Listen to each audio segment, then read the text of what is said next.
안녕하세요, 선생님. 서울에 살고 있는 단독가구입니다. 올해 기초연금을 신청할 예정이라 요즘 선생님 강의를 보면서 열심히 공부하고 있습니다. 그런데 궁금한 것이 있어요.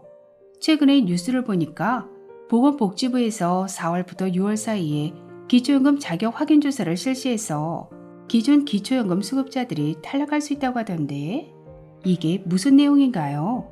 도대체 무엇을 조사하고 확인한다는 건지 자세한 설명 부탁드립니다.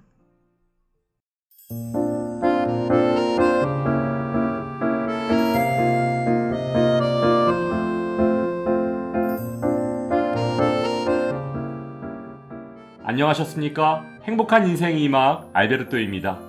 2024년 현재 기초연금 수급자에 대한 상반기 자격 확인 조사가 실시되고 있어 갑자기 기초연금이 중단되거나 감액되는 경우가 속출하고 있는데요. 과연 어떤 내용인지 오늘 아주 쉽게 설명해 드리겠습니다. 최근 보건복지부의 보도자료에 따르면 기초연금의 확인조사는 급여의 적정성 확인을 위해 매년 정기적으로 실시하고 있다고 밝히면서 올해도 예년과 마찬가지로 4월부터 6월 사이 기초연금 정기 확인조사로 인해 기초연금이 감액되거나 중단 등의 통보가 이루어지고 있는 상황인데요. 특히 올해는 금융권의 이자율 상승으로 인해 기존 기초연금 수급자들에 대한 변동사항이 유독 더 많다고 보도했습니다. 2024년 현재 기초연금은 신청인의 소득과 재산 그리고 부채까지 모두 반영한 소득인정액이 단독가구 213만원, 부부가구 340만 8천원 이하면 받으실 수 있는데요.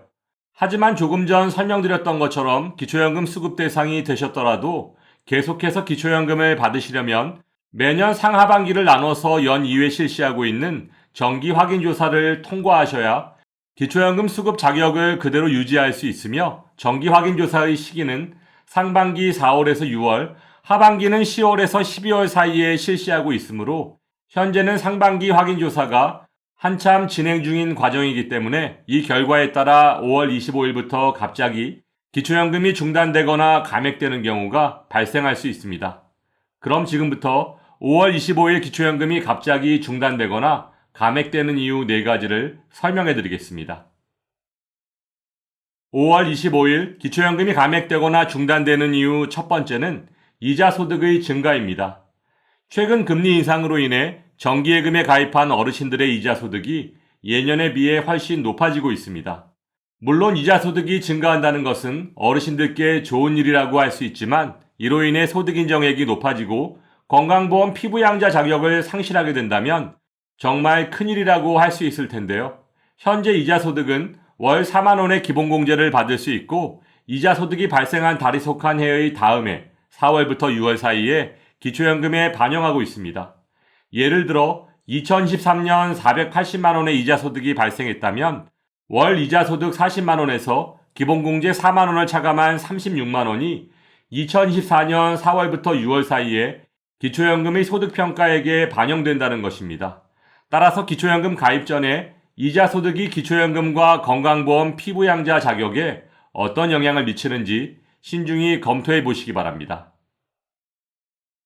5월 25일 기초연금이 감액되거나 중단되는 이유 두 번째는 소득의 증가입니다. 기초연금 수급자의 소득 또한 1년에 2번 정기조사를 통해 기초연금에 반영되는데요.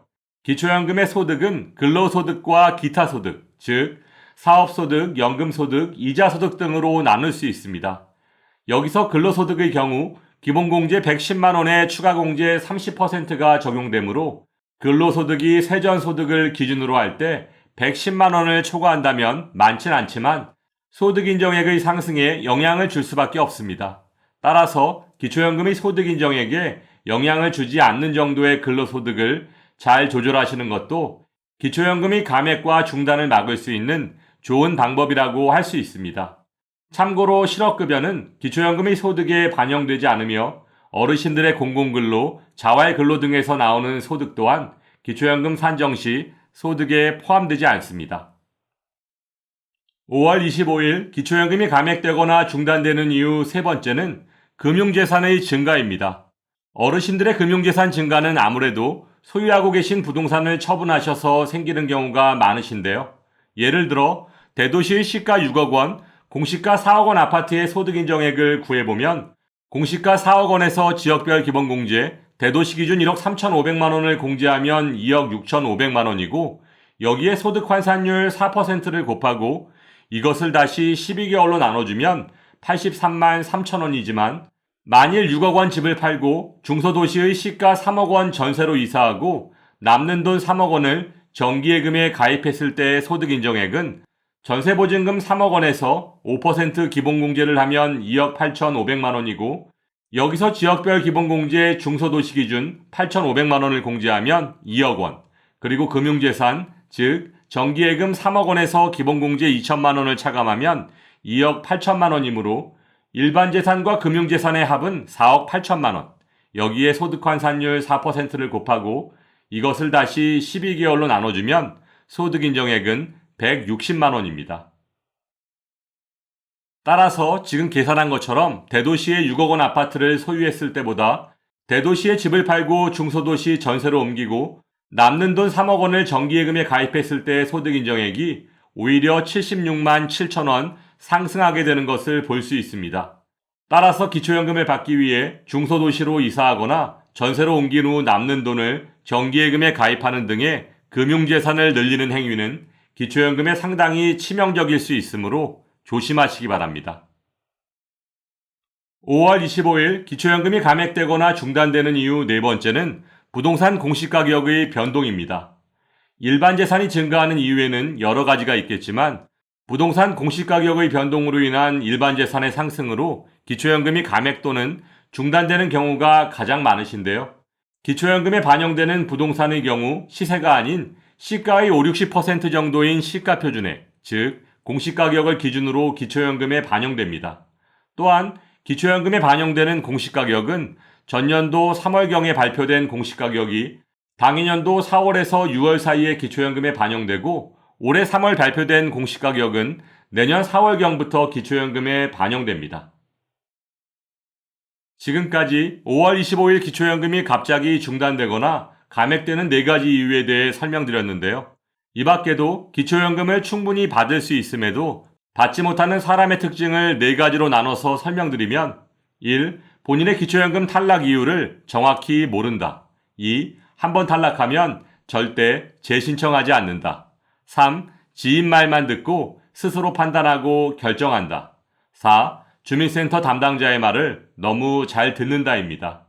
따라서 이번에 기초연금 지급이 중단된 분들은 내년 1월 재신청하셔서 매년 정기조사를 통해 변동되고 있는 본인의 소득인정액이 기초연금 수급에 어떤 영향을 미쳤는지를 반드시 확인하셔야 합니다. 또한 어르신들의 기초연금의 가장 치명적인 리스크를 설명드리면 그것은 바로 자녀 리스크입니다. 1. 자녀와 임대차 계약을 체결했다. 2. 자녀의 비과세 저축을 위해 통장 명의를 대여했다. 3. 자녀의 절세를 위해 사업자 명의를 대여했다. 4. 자녀의 보험료 절감을 위해 자동차 명의를 공동으로 등록했다. 위와 같이 자녀의 명의를 빌려주거나 임대차 계약을 체결했을 경우 모두 부모의 재산으로 인정되거나 전세보증금을 부채로 인정받지 못하는 등의 치명적 불이익을 당할 수 있는데요. 이 또한 연 2회의 정기조사를 통해 기초연금에 반영되면 부모 명의 계좌에 입금된 돈은 그 돈의 출처와 성격과 관계없이 100% 부모의 재산에 반영된다는 점 꼭 잊지 않으시길 바랍니다. 오늘 설명드린 것처럼 이번 정기확인조사의 결과로 인해 기초연금이 중단되신 분들은 그 이유를 철저히 분석하고 재정비한 다음 내년 1월 반드시 재신청하시길 바라며 오늘도 알베르토가 어르신들의 행복한 인생이 임하길 응원하겠습니다. 행복한 하루 되세요. 좋아요, 구독, 그리고 알림과 공유는 좋은 콘텐츠를 만드는 힘이 됩니다.